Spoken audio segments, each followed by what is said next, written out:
नमस्कार. श्री स्वामी समर्थ सर्वांना. आजच्या व्हिडिओमध्ये तुम्हा सगळ्यांचं खूप खूप स्वागत आहे.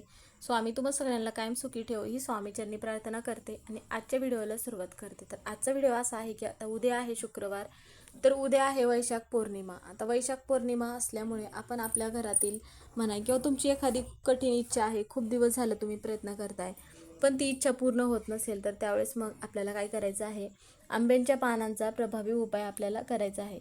कारण की पौर्णिमा हा जो दिवस आहे तर तो महिन्यातून एकदा साजरा केला जाणारा सर्वात शुभ दिवसांपैकी एक मानला जातो. आपल्या हिंदू धर्मामध्ये पौर्णिमेला खूप मोठे धार्मिक आणि आध्यात्मिक महत्त्व हे तर सगळ्यांना माहितीच आहे. आणि पौर्णिमेचा दिवस म्हणजेच की भगवान विष्णूंची पूजा करण्यासाठी मानला जात असतो. आता त्याचबरोबर कारण की या दिवशी सत्यनारायण केले जाते व काही जण पौर्णिमेचा उपवास करत असतात. आता ज्यांनी उपवास केला किंवा नाही केला तरी पण तुम्ही हा जो उपाय आहे म्हणजेच की आंब्यांच्या पानांचा उपाय, तो उपाय तुम्ही करू शकता. त्यासाठी तुम्हाला पौर्णिमेचा उपवास करावाच लागेल असे काही नाही. कारण की तुमचं एखादं काम आहे, तुम्ही खूप दिवस झाला प्रयत्न करताय, ते काम पूर्ण होत नसेल किंवा मग तुमच्या घरामध्ये एखादी व्यक्ती अशी आहे की सतत त्या व्यक्तीच्या कामामध्ये अडथळे निर्माण होत असतील, जे पण काय असेल त्यासाठी तुम्ही आंब्यांच्या पानांचा उपाय करू शकता. असा उपाय केल्यामुळे काय होईल की तुमच्या आयुष्यामध्ये सोन्याचे दिवस मग येतील. आता आपण पौर्णिमेच्या दिवशी भगवान विष्णूंची सेवा करत असतो. त्याचबरोबर पौर्णिमेच्या दिवशी आता पौर्णिमेचा दिवस हा अत्यंत पवित्र दिवस मानला जातो. त्यामुळे मग तीर्थ ठिकाणी म्हणजेच की तीर्थ नदीच्या ठिकाणी स्नान करणे, त्या म्हणजेच की गंगेमध्ये स्नान करणे, ज्या मोठ्या मोठ्या नद्या आहेत त्या नद्यांमध्ये प्रत्येकाला जाऊन स्नान करणे शक्य होत नाही. कारण की गंगेमध्ये स्नान करणे शुभ मानले जाते, आपल्या आत्म्याला शुद्ध करते आणि आध्यात्मिक कल्याण वाढवते असे मानले जाते. त्यामुळे विशेष जो दिवस आहे म्हणजेच की त्यातल्या त्यात पौर्णिमा असेल, तर ज्यांना शक्य होत असेल त्यांनी मग नदीमध्ये जाऊन तीर्थ ठिकाणी जाऊन स्नान करायचं आहे. त्याचबरोबर उपवास करून पण भगवान विष्णूंची प्रार्थना केली जाते. आता भगवान विष्णूंचे जे दुसरे अवतार असलेल्या म्हणजेच की सत्यनारायणांची प्रार्थना करत असतात आणि आपल्याला आशीर्वाद घेत असतात. आता प्रार्थना करत असतात म्हणजे नेमकं काय करत असतात, तर ओम नमो भगवते वासुदेवाय नमः हा मंत्र म्हणत असतात किंवा विष्णू सहस्त्रनाम म्हणत असतात. तर अशा ज्या ह्या सेवा आहेत, तर ह्या सेवा आपण केल्या तर आपले ज्या पण काही इच्छा आहे तर ते इच्छा भगवान विष्णू नक्की पूर्ण करत असतात. म्हणून मग अजून एक महत्त्वाची गोष्ट म्हणजे पौर्णिमेच्या दिवशी ज्या व्यक्तींना अत्यंत गरज आहे तर त्या गरजू व्यक्तींना दान करतात. कारण की दान करणे शुभ मानले जाते.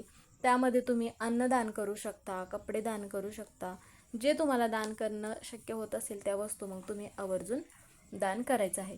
आता प्रत्येकाला तीर्थ ठिकाणी जाऊन स्नान करणं शक्य होत नाही, तर त्यावेळेस मग तुमच्या आयुष्यामध्ये यश मिळावे, संपत्ती मिळावी यासाठी आपण काहीतरी कष्ट करतच असतो.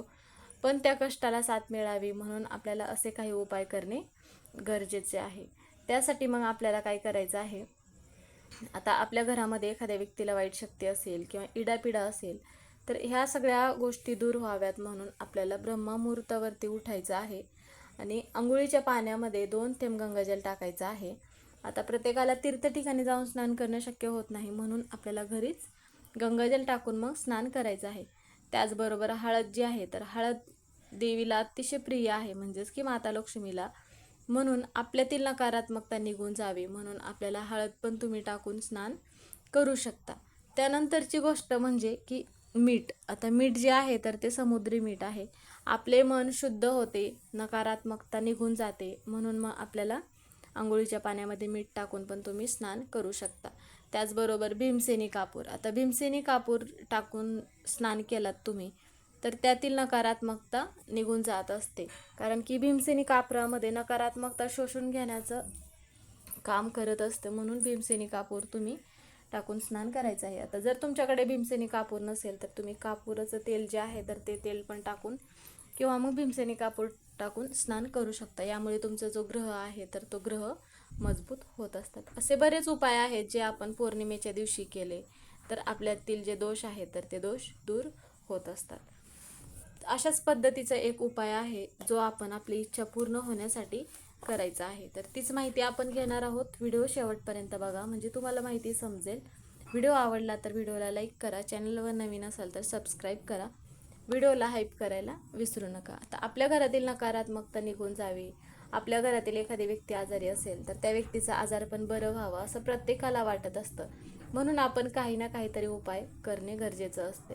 आता आपली एखादी इच्छा आहे, खूप दिवस झाला प्रयत्न करत आहात पण ती इच्छा पूर्ण होत नाही, त्या कामामध्ये सतत काय ना काय अडथळे निर्माण होत असतील, त्यावेळेस मग आपल्याला काय करायचं आहे, अंघोळीच्या पाण्यामध्ये काळे तीळ टाकून पण स्नान करत असतात. पण हे जे काळे तीळ टाकून स्नान करणे ते अमावस्येला करत असतात. पौर्णिमेला फक्त गंगाजल म्हणा किंवा हळद, मीठ, भीमसेनी कापूर एवढ्याच वस्तू टाकून स्नान करायचं आहे. तर आपल्याला आंब्यांच्या पानांचा कशा पद्धतीने उपाय करायचा आहे, माता लक्ष्मी आपल्या घरामध्ये टिकून राहावी, आपली एखादी कठीण इच्छा पूर्ण व्हावी, म्हणून मग आपल्याला आंब्यांच्या पानांचं जे तोरण आहे तर ते तोरण आपल्याला बनवायचं आहे. त्यासाठी 11 आंब्याची पानं घ्यायची आहेत आणि 11 पांढऱ्या रंगाची फुलं घ्यायची आहेत. आता जर तुमच्याकडे पांढऱ्या रंगाची फुलं नसतील तर तुम्ही पिवळ्या रंगाची किंवा मग लाल रंगाची पण घेऊ शकता. पानं स्वच्छ धुवून घ्यायची आहेत आणि फुलं घरी आणायची आहेत. आणल्यानंतर मग पानांवरती स्वास्तिक काढायचं आहे आपल्याला कुंकवाने. स्वास्तिक काढल्यानंतर एक आंब्याचं पान आणि एक पांढऱ्या रंगाचं किंवा पिवळ्या रंगाचं, जे तुम्ही ज्या रंगाचं फूल घेतलं आहे तर त्या रंगाचं फूल, मग परत मग आंब्यांच्या पानाचं म्हणजेच की आंब्याचं एक पान आणि एक फूल अशा पद्धतीचं मग आपल्याला तोरण बनवायचं आहे. आपल्या घरातील प्रगती व्हावी म्हणून आपण बऱ्याच वेळा प्रार्थना म्हणा किंवा काही सेवा उपाय करत असतो. तरी काही केल्यामुळे, प्रार्थना म्हणा किंवा सेवा केल्यामुळे पण आपली ती इच्छा पूर्ण होत नसेल. कारण की कधी कधी काय होतं, आपल्या घरामध्ये नकारात्मकता असल्यानंतर आपली ती इच्छा पूर्ण होत नाही. त्यावेळेस आपल्याला असा प्रश्न पडतो की मी एवढी सेवा करत असते, एवढे उपाय करत असते, तरीही माझी ती इच्छा पूर्ण होत नाही. पण ज्या घरामध्ये नकारात्मकता असेल त्या घरामध्ये माता लक्ष्मी ही स्थिर राहत नाही, त्या घराची मग प्रगती होत नाही. त्यासाठी मग आपल्याला असा हा उपाय करायचा आहे. आता प्रत्येक पानांवरती आपण जे फूल वगैरे लावून म्हणा किंवा आंब्याचं पान लावून तोरण बनवलं आहे, तर प्रत्येक फुलांवरती आपल्याला हळदी कुंकू लावायचं आहे. आपल्या घराची प्रगती व्हावी म्हणून माता लक्ष्मीला प्रार्थना करायचं आहे, देवघरामध्ये धूपदीप लावायचा आहे, दिवा लावायचा आहे. आता पौर्णिमेच्या दिवशी माता लक्ष्मी जी आहे तर पृथ्वीवरती भ्रमण करत असते, म्हणून मग माता लक्ष्मीला एक तुपाचा दिवा आपल्याला लावायचा आहे. आता हा तुपाचा दिवा तुम्ही देवघरापुढे लावू शकता. त्याचबरोबर आपल्याला तुळशी मातेला पण तुपाचा दिवा लावायचा आहे, कारण की तुळस जी आहे तर माता लक्ष्मीचं दुसरं रूप मानले जाते, त्यामुळे तुळशी मातेला पण तुपाचा दिवा लावायचा आहे. तूप नसेल तर तुम्ही तिळाचा किंवा मग मोहरीच्या तेलाचा पण दिवा लावू शकता. नंतर मग आपल्याला काय करायचं आहे, 2 लवंग घ्यायचे आहेत आणि ते लवंग जे आहे तर ते चांगले आपल्याला घ्यायचे आहेत आणि माता लक्ष्मीला अर्पण करायचं आहे. नंतर माता लक्ष्मीचा 108 वेळा तुम्ही ओम महालक्ष्मी नमः असा मंत्र जप करायचा आहे. आणि आपण जे तोरण बनवलं आहे तर ते तोरण आपल्या घराचा जो मुख्य दरवाजा आहे तर त्या मुख्य दरवाजाला लावायचं आहे. यामुळे काय होतं की आपली जी पण काही इच्छा असेल तर ती इच्छा पूर्ण होते, घरातील नकारात्मकता निघून जाते. म्हणून असा उपाय तुम्ही पण पौर्णिमेला करा. तर मग तुमची ही कोणती कठीण इच्छा असेल, ती इच्छा पूर्ण व्हावी असे वाटत असेल तर त्यासाठी मग तुम्ही आंब्यांच्या पानांचा असा उपाय आवर्जून करायचा आहे. असा उपाय केल्यामुळे तुमच्या पण आयुष्यामध्ये सोन्याचे दिवस येतील, तुमची जी इच्छा असेल ती इच्छा पण पूर्ण होईल. तर तुम्हाला माहिती समजलीच असेल की कशा पद्धतीचा आंब्यांचा पानांचा उपाय करायचा आहे. तर व्हिडिओ मग इथेच संपला. व्हिडिओ कसा वाटला कमेंट करून नक्की सांगा. कमेंटमध्ये श्री स्वामी समर्थ हे लिहायला विसरू नका. व्हिडिओ पूर्ण बघितल्याबद्दल धन्यवाद.